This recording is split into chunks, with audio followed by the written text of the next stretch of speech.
I'm Lauren. Welcome to Explore. This is our guided movement practice. This is going to be our longer version. And today is going to be all about exploring different ranges of motion. And we're going to work our way from head to toe. Then we're going to integrate some of those mobility drills into more comprehensive movements. And the main thing that I want you to take away or to think about throughout this whole practice is making sure that you're always meeting yourself where you're at and exploring movements that feel good to you. I'm going to give you some different options. I'm going to allow you to explore a little bit further than maybe you're comfortable with right now, and that's okay. You can just do the thing that feels good and feels comfortable now, and then as you repeat this practice a little bit more frequently, you may find yourself being able to achieve some of those greater ranges of motion. But today is not about forcing yourself into any position that doesn't feel good. Today is about moving in ways that feel really good and then allowing that to help you to move forward and eventually be able to attain some more mobility down the road. So what we're going to do is we're going to get started on the floor. So I want you to go ahead and lie on your back, and we're going to take your feet and plant them softly on the floor, bend your knees, and let your head fall to the ground. And now from here, what I want you to do is I want you to place your right hand on your chest and your left hand on your belly. And we're going to start with some breathing. So I want you to take a big deep breath in through your nose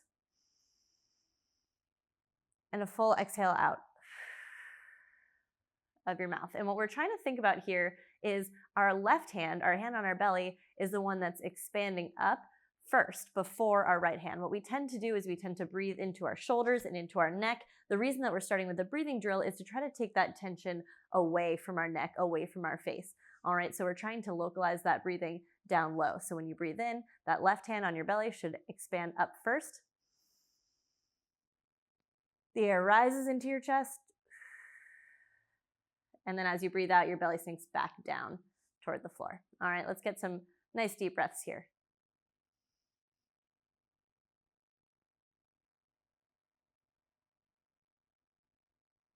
Good. As you're breathing, trying to make sure your shoulders aren't elevating up toward your ears. We also want to think about expanding through your sides. So we're not just pushing your belly out, we're thinking about inhaling and expanding in a 360-degree direction. So you should also feel your sides coming out. You should feel your back pressing down into the floor as you take that big breath in.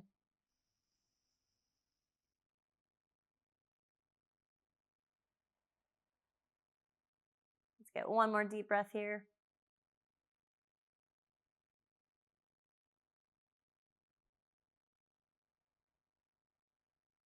All right, beautiful. Now we've gotten some of that tension out of your neck. We're going to flip over onto your belly. So we're going to flip over here. You're going to let your hips come down to the floor and prop up on your elbows. And I want to just start with some neck nods. So we're going to start by bringing your chin to your chest, lowering down, and then looking up at the ceiling and reversing back down, chin to chest. All right, we're trying to move one vertebrae at a time. Lead with your eyes. We're trying to get some good flexion and extension through that neck where we tend to be a little bit stiff throughout the day.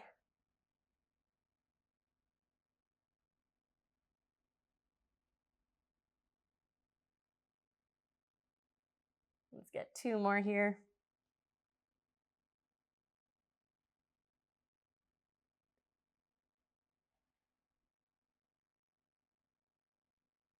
All right, now we're going to look straight ahead. I want you to think about opening up your chest, and we're going to look over your left shoulder and try to see your right heel. And then look over your right shoulder and try to find your left heel. So you're trying to get a good big rotation at the neck. You'll notice that my shoulders and your shoulders too are probably rotating a little bit as well. That's okay. We can start to incorporate our T-spine and our upper back in this movement. But we are trying to keep our chin up. We don't want to tuck your chin down as you're doing this. We want to keep it up and open as we look around side to side.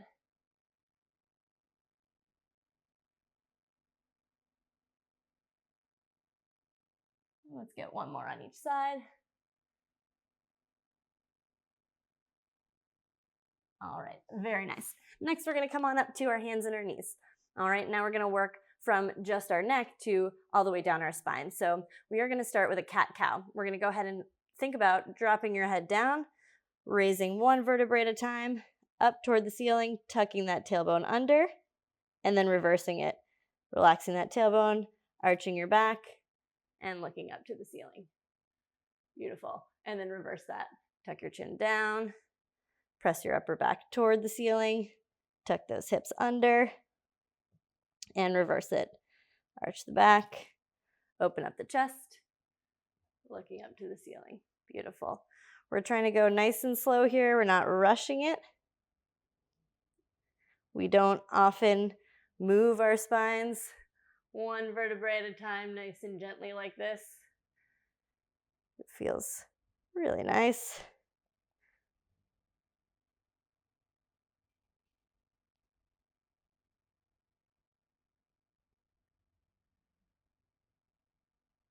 Beautiful. When you're rounding your back in this position, I do want you to push your hands into the floor. That's going to help you to get a little additional flexion of your upper back, of your T-spine.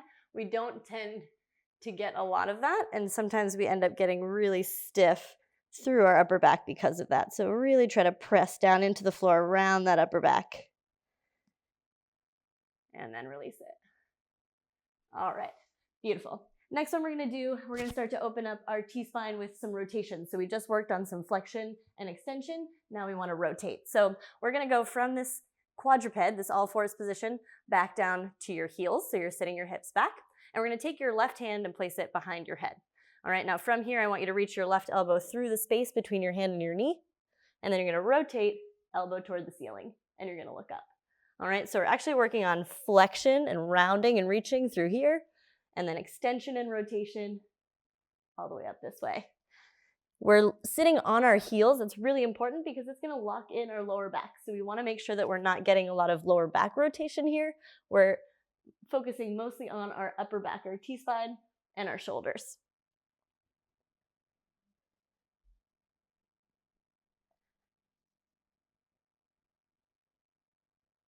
Beautiful. Let's get one more on this side, and then we're going to go ahead and switch. All right, so let's place that right hand behind your head. We're reaching your right elbow through the space between your hand and your knee, and then rotating elbow toward the ceiling, opening up, and reaching back through. Staying all the way back on your heels, so it's that upper back T-spine doing the work.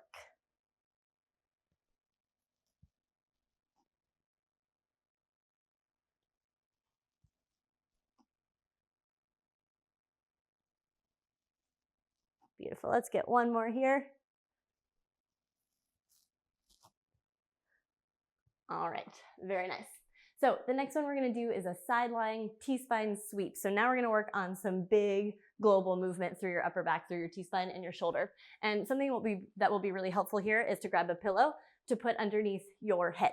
So you're going to put this here. You're going to lie on your right side. We're going to go ahead and take your right knee and pull it up and grab it with, your left knee and pull it up and grab it with your right hand. All right, so now from here, what we're thinking is extension through this bottom leg, so that leg should be out straight. Top knee should be up above your belly button, all right? If this feels uncomfortable, you can always elevate that knee on something. So if you have a yoga block or another pillow, you can put your knee up if that makes it more comfortable, all right? If you're comfortable enough here, that works. Now from here, what we're gonna do is we're gonna take this top arm, this left arm, we're gonna reach overhead, we're gonna open up, sweep all the way around, and return to the start. All right, you can also follow it with your eyes. It's just going to help to guide a little bit more range of motion as you're going through this. All right, as you get more comfortable, you can start to try to think about keeping your thumb down on the floor and actually hitting the floor. But again, this is something, what we want to think about, we call this explore, because we want to think about exploring the range of motion that's comfortable for you. All right, if for you, touching the floor means that you're feeling a little achiness or anything through your lower back, don't try to force it, all right? We're trying to do something that feels like a stretch, like good movement for you, but nothing that puts you too far out of your comfort zone that you start to tense up or hold your breath or anything like that. All right, we're gonna go ahead and switch it to the other side. So I want you to go ahead and flip on over, switch that pillow. So now we're laying on our left side, left leg is out straight, right knee is up, holding it with your hand, and that right arm is doing that sweeping motion. I got a little too close to my couch. All right. And we're going to go for about 30 seconds here, just exploring how close to the ground you can get with that hand.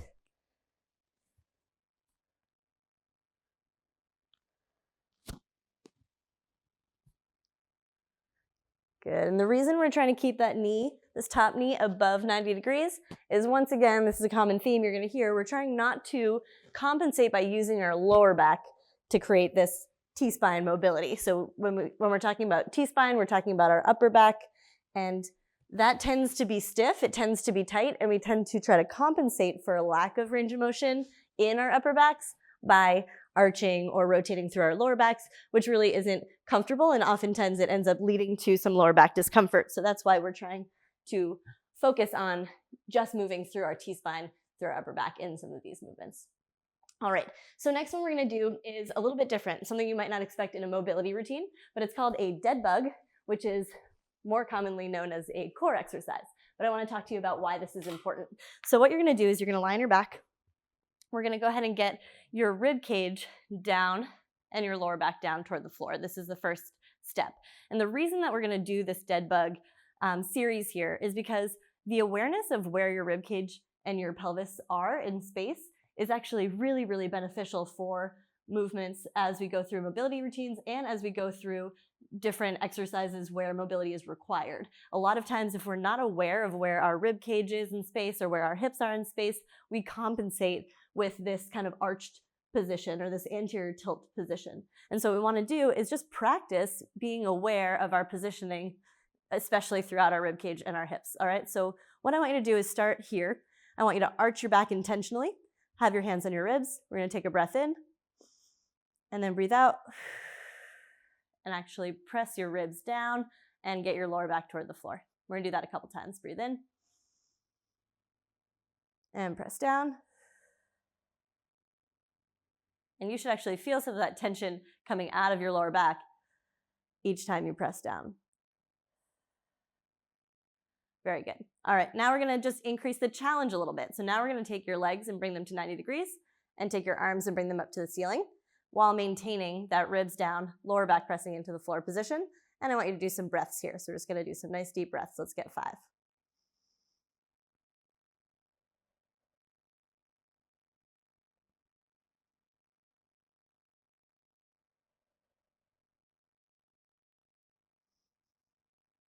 Remember the breathing from the beginning, what we talked about, expanding through your belly, expanding through your sides, expanding through your lower back, but we're not letting that breath come up to our shoulders and up to our neck. Beautiful. I want you to come down and rest. For some of you, that was super challenging and you're feeling your abs engaging and firing right away. If that's you and that's where you're at right now, we're going to do that series again. If that felt like you felt like that was very manageable, we're going to try something else. So now, from this position, rib cage down, back into the floor, we're going to explore just bringing our arms overhead. So we're going to bring your thumb to the floor, pull back to the middle, and then the other thumb to the floor, pull back to the middle. We're trying to do this without compensating. So a lot of times with overhead mobility, what we see is this happen. Our rib cage pops up. So we want to practice nice light overhead reaches while maintaining this rib cage down position. Doing it in this dead bug position helps to strengthen your core and build awareness, positional awareness, as you're working on this overhead reach. All right, let's get one more on each side. Beautiful. And come down and relax. And now the last thing we're going to do is we're going to try to incorporate your arms and your legs together. So for those of you who still feel like that wasn't too much of a challenge, we're going to try this one. If you are somebody who felt challenged in just this hold, you're just going to do another series of about 5 breaths there. All right, so the next thing, we're going ribs down, legs up, arms up. Now you're going to take your right arm, reach it overhead as your left leg reaches out away from your body. And then we're going to pull it back to the middle, and we're going to do it on the other side. Good. Now that we're increasing the challenge by bringing our arm and our leg away from our center, this is going to make it much harder to keep your ribs down and your lower back on the floor. But that's also going to eventually lead to much more awareness and much more stability as you're working through overhead ranges of motion. All right, if you're somewhere in between being able to do just this one and the one I was just showing, you can also do it with a bent leg here and eventually work your way out to straight. Let's get one more on each side. Our abs should be pretty on fire at this point. Mine are. All right, and relax. Very nice. All right. I promise we'll get back to the mobility now, but I had to throw in a little bit of core work in there, just not only for the sake of giving you a little extra credit, but also because it is going to help with that overall mobility. Okay, so what we're going to do next is we're going to do some rocking. So what I want you to do is you're going to get into a hands and knees position, and we're going to go ahead and rock your hips back to your heels. So what I want you to start with is looking up, forward, out in front of you. We're going to think about pushing into the floor so your shoulders are away from your ears, and then we're going to think about getting a nice long spine so we're not rounded over or excessively arched. We're somewhere right in the middle, pretty neutral. Now from here, we're going to rock your hips back to your heels and rock back forward. Feels very simple, but what we're doing is we're warming up your hips. All right, so we've gotten your neck, we've gotten your shoulders, we've gotten your T-spine.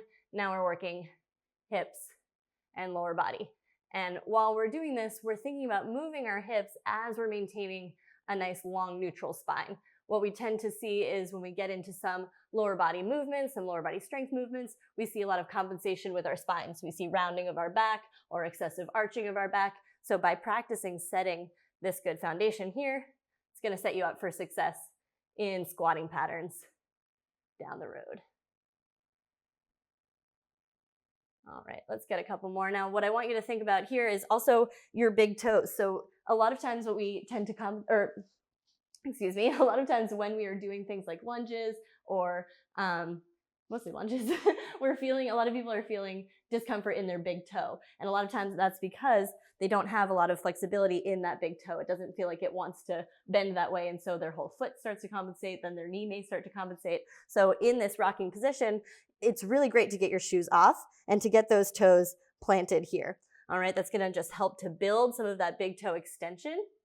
All right, and then another thing we can practice from this position is working on our wrist mobility. So even though we're focusing on the hips, we're also being able to work on some different joints as well. So what we can do is practice rocking in different wrist positions. So you can flip your hands back this way, and we can rock there. So we're still rocking, we're still thinking about our form, nice long spine, sitting back to our heels, but our hands are now in a different position, just getting our wrists moving in a different way. We can also flip them so that the backs of our hands are on the floor. All right, and then of course we can go outside patterns and inside patterns. All right, so that's a nice way to incorporate some big toe mobility and some wrist mobility in that rocking pattern. Now what I want to do is, that kind of warmed up our hips out here, we want to get into a wide stance rocking pattern. So we're going to go knees out and we're going to go down onto our elbows. And from here we're going to do a wide stance rock. So from your forearms, you're going to bring your chest forward toward the floor, and then you're going to push away, hips back toward your heels. Now you're going to feel a lot more in the inner thigh. We're still thinking about maintaining that good straight back and neutral spine.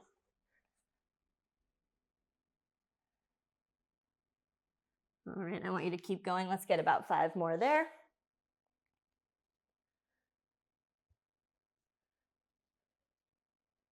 Beautiful. All right.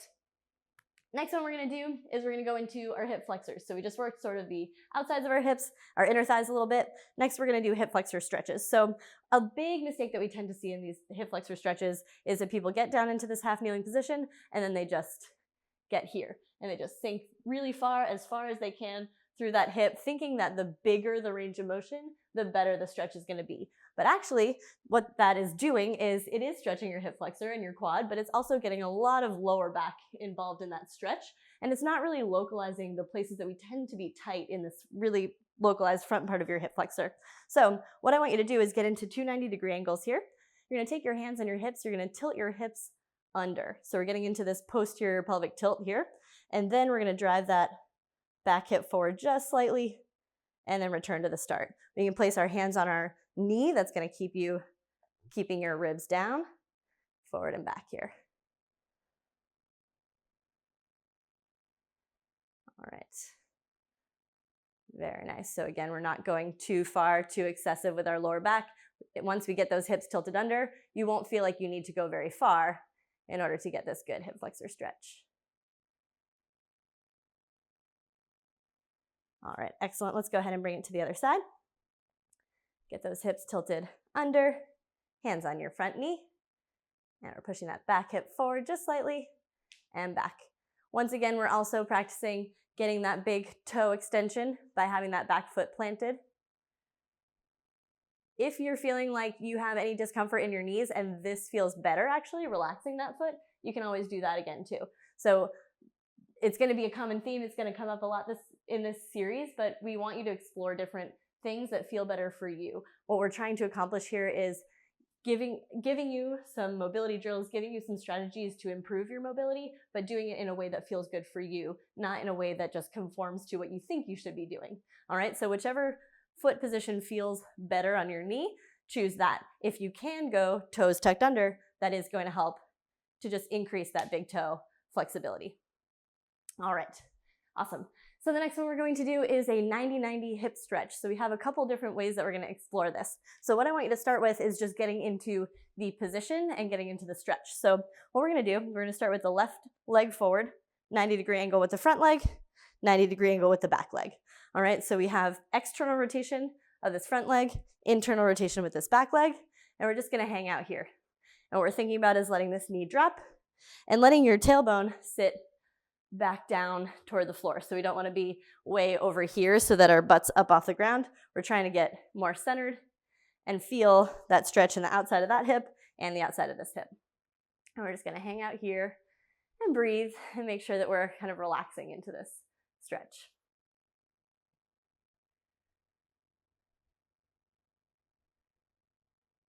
Awesome.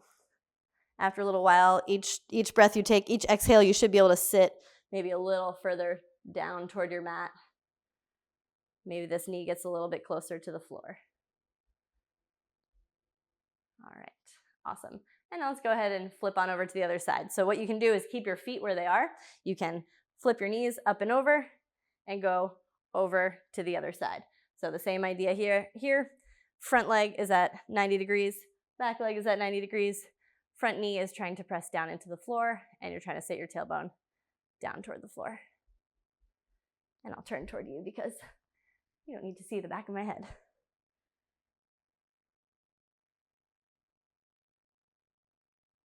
Awesome. Let's just hold for another 10 seconds here. And then what we're going to do is we're going to explore going from side to side. So now that we've gotten comfortable in the 90-90 stretch, we're going to just do a little movement from one side to the other. All right, so from here, you're going to, like we just did, keep your feet where they are. You're going to swing the knees up and over to the other side, and then up and over to the other side. All right, now I'm doing it with my hands up off the ground. You can also do it with your hands down if you need a little bit of extra assistance. All right, we're staying nice and tall as we're doing this variation. Yeah, we should start to feel some pretty good stretches in our hips, moving in planes that we haven't probably moved in a little while.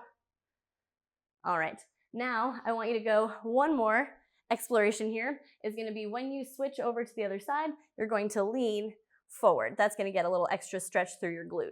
All right, so we're going to come up and over and forward lean, and then up and over and forward lean. That feels really nice on that glute. Don't worry if you're moving all over the place. This one tends to make you travel across your floor, and that's okay.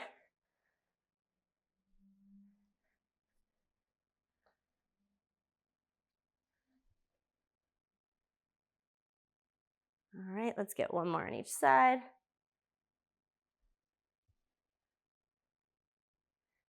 Awesome.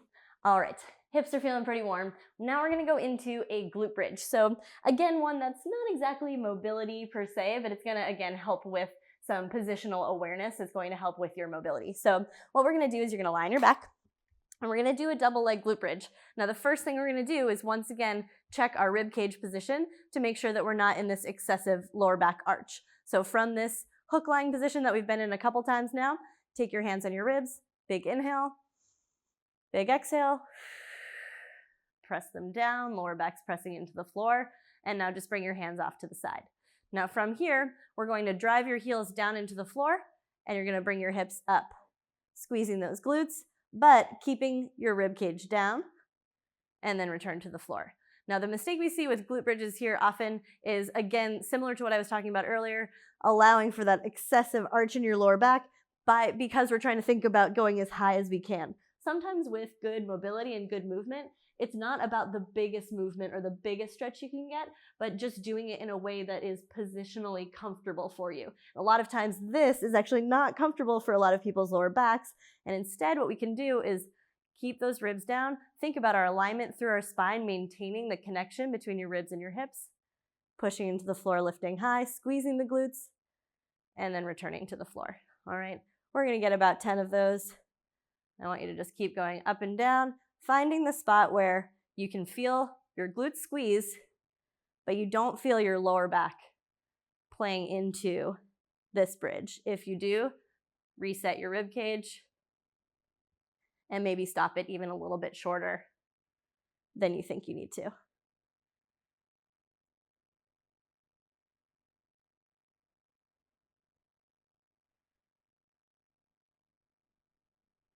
One more. Beautiful.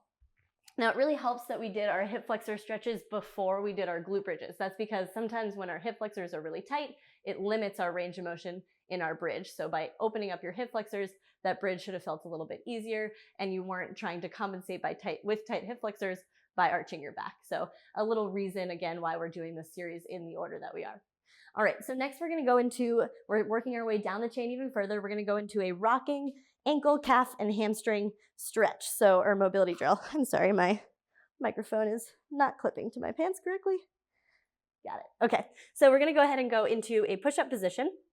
I want you to take your left foot, place it behind your right heel. Now what we're gonna do is we're gonna start by rocking forward. So you're gonna push your toes into the mat, rock forward.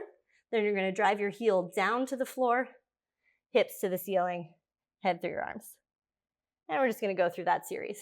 So it's ankle, calf, and hamstring. All right, we're working the back of the leg here. Calf, you're pushing your heel to the floor. Hamstring, you keep pushing your heel to the floor, but let your hips go up toward the ceiling.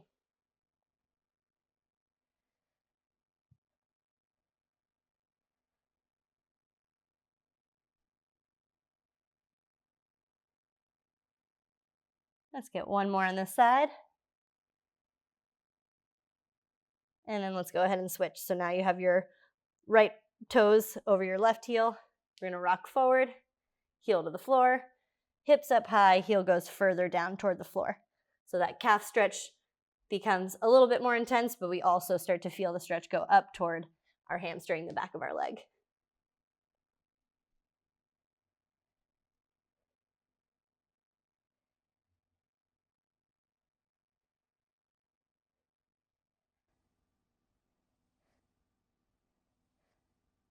All right, so next we're gonna work on just localizing the ankle mobility. So we were just kind of working hamstring, calf, and ankle all together, but ankle mobility is something that tends to be really limited and also something that ends up limiting our movement in other ways. So with squats, with lunges, really with any lower body movement, if our ankles are really stiff, it becomes challenging to do the full range of motion of that movement. And so by really focusing on increasing your range of motion in your ankles, you're gonna help to feel like you can squat better, feel like you can lunge better, all of those things.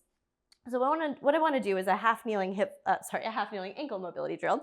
So one foot in front of the other, 2 90-degree angles with your legs. We're going to take your right hand, so if your right foot's forward, right hand, place it on top of your foot. Left hand's going to hold your heel down. And then you're going to drive your knee forward and back. Now you'll notice that, I want you to just keep going as I explain this. You'll notice that my knee is going outside of my arm. If my arm is here, it would be forcing my knee in. That's really not where we're looking for that range of motion to come from. We want the knee to be going out toward the pinky toe. So hand is inside the knee to drive the knee out. Now the reason we're holding your foot down is because we want to really make sure that we're just moving through the ankle. If we were lifting our heel up, we aren't really getting ankle mobility. We're just getting a little bit of movement, but not focusing on the ankle. So by holding your heel down, holding the top of your foot down, we're really focusing on mobilizing that ankle. All right, let's get one more here. And then we're gonna switch to the other side. Left foot forward, left hand goes on top of the foot, right hand holds the heel down, drive that knee forward over your toes, and back. All right. Some of you are gonna feel this in your hip. Some of you are gonna feel this in other places. If you're not really feeling it in your ankle, maybe that means you have great ankle mobility, and that's fine. The range of motion, the movement is still good, but if you're somebody who has tight ankles, you're probably feeling it either in the front or in the back, and this should really help to open up that joint.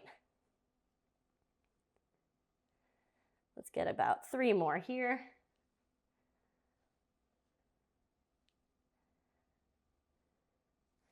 All right, awesome.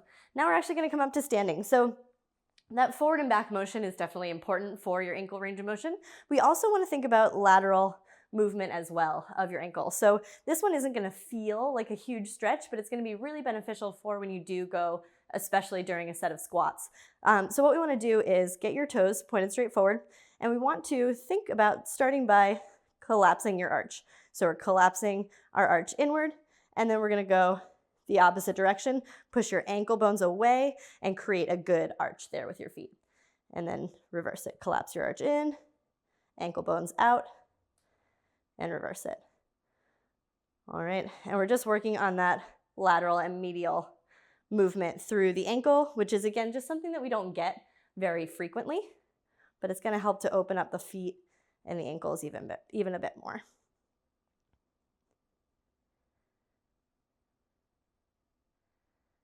All right, beautiful. I want you to shake it out. So now what we're gonna do is we're gonna start to integrate a lot of that new gained mobility that we have just received from all of those movements into some different integrated movement patterns. So the first one, we're gonna do a squat with a prying motion. So I want you to set your feet a little wider than shoulder width. Toes can be slightly turned out. We're gonna start by coming down into the bottom of the squat by touching your toes, pulling yourself down, driving your knees out with your elbows, and bringing your hands toward the center. All right, and we're just going to pry your hips by rocking side to side a little bit. So you'll notice what happened to me was my feet actually ended up splaying out a little bit more than I originally had them. That's okay. Your feet are gonna do what feels comfortable, what feels natural here. Don't try to conform to a specific position. So we're just here rocking, rocking, rocking. And let's go ahead and stand it up. And we're gonna do that one more time. Let's go ahead and bring our hands down to our toes. Squat down, press your knees out, hands toward the middle. That's gonna help open up your chest. And then we're gonna rock side to side. All right, we're opening up those hips. We're utilizing that ankle and hip mobility that we just gained. And we're gonna go ahead and stand up. All right, next one, we're gonna continue to work on integrating lower body and upper body mobility here. We're gonna do a reverse lunge to an overhead reach. So you're gonna step your left foot back. We're gonna lunge back, reach your arms overhead, and step together. All right, now as we're doing this, what we wanna think about is that positional awareness that we practiced. So you'll notice that I'm not doing this. I'm not getting that back hip flexor forward. I'm not arching my back. It's not about the biggest movement possible. It's about good movement. So we're gonna go ahead and go back, 90-90 position. Ribs are down as I reach my arms up, and then come up all together. That should feel good. It's also gonna prepare you for just better, stronger movement as you start to lift weights or do things that are a little bit more high intensity with your workouts. All right, let's go ahead and go over to the other side. So now we're gonna step back with the right leg, tap that knee, reach those arms up, and bring it back together. Hitting those 90-degree angles. Ribs are staying down as we're reaching our arms up. I don't know about you, but I'm actually starting to sweat a little bit. Let's get 2 more on this side. And beautiful. Next one, I want to do a lateral lunge. So we're going to go wide stance on your mat, and we're going to reach your hips back and bend one knee, reach your arms out to the front, pull back to the middle, and switch sides. All right, so we're working inner thigh mobility or inner thigh stretch, hip mobility, and again, maintaining that good spine position as we do so. So positional awareness as well. Now, if you want to take it a little bit further, we're going to go ahead and drop it into a Cossack squat. So that's going to look like this. You're going to go all the way out. You can even let your toes come off the ground all the way down toward your heel. Come up to the middle and switch it to the other side. All the way down, let your foot rotate up, and then come all the way back up. So this can be something that you could maybe do right away, or it can be something that you build up to over time. All right, so all of those earlier drills where we're increasing our hip mobility is going to help to be able to achieve some of these bigger ranges of motion. But no worries if you can't do it right now. It doesn't really matter. It's really just one of those things that allows you to access some more ranges of motion, but it's not necessarily something that you need to force yourself into right away. Let it be gradual. All right, we have one more to go. We're gonna go to the backs of our mats. We're gonna do a little combination of all of the things that we've been doing. We're gonna do an inchworm to Spider-Man lunge, to rotation, to hip lift, to inchworm, and then on the other side. All right, so it's gonna look like this. We're gonna come on down, we're gonna inch forward, out to a push-up position. Step your left foot to the outside of your left hand. Drop your left forearm down to the floor. Rotate that left hand up to the ceiling, open up, turn your thumb back. Drop that hand outside your foot, straighten out your leg, pull up your toes. Step your foot back and inchworm all the way back up. All right, we integrated almost every range of motion and mobility drill that we just did. We're gonna do it on the other side. Come on out. Spider-Man lunge with the right foot. Drop that right forearm down, just getting a little extra stretch there. Rotating that hand up. Place the hand outside the foot, straighten out the leg, pull up the toes. Drop back down, step back, inchworm all the way back up. Let's just get a couple more. On each side, I want you to go at your own pace. I'll keep going with you, but don't feel like you need to keep my pace.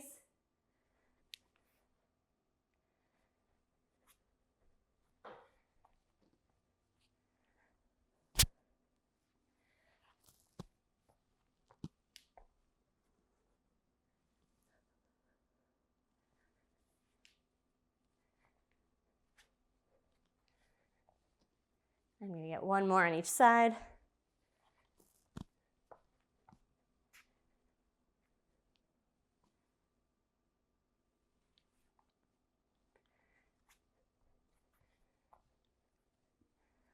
And final one here.